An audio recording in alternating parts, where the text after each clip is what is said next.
Hey Hillside. Well, this week I want to share from Second Chronicles 26.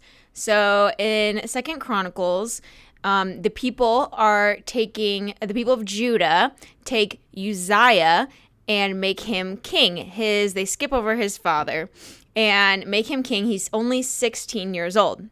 And it says that in the beginning of his reign, he did what was right in the eyes of the Lord.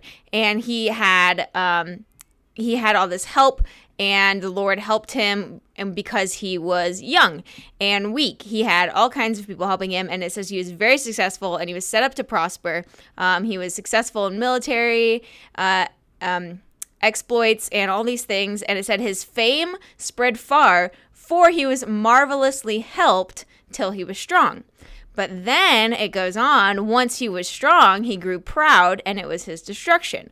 He was unfaithful to the Lord and entered the temple to burn incense on the altar. And the priest, tried to warn him, it's not for you to burn incense. But the Lord was upset by this, and because of his pride, and he was struck with leprosy. And I was struck by this story, and I thought, well, he was so young, and God helped him because he was young and set him up for success. And it's possible he was so young that he didn't even realize how much of it wasn't him, how it was God and the people that God put in place for him to help him succeed. But once he was successful and strong, he developed this spiritual pride and didn't think that he needed God or to follow God, or that he was better than the priests that were serving. And that was a bad idea. It didn't work out well for him. And it really resonated with me because I feel like in a lot of ways I have been Uzziah. Because of the faithfulness of the generations before me, and because of the faithfulness of how my parents raised me to know the Lord, and they serve the Lord, it spared me from a lot of struggles when I was young.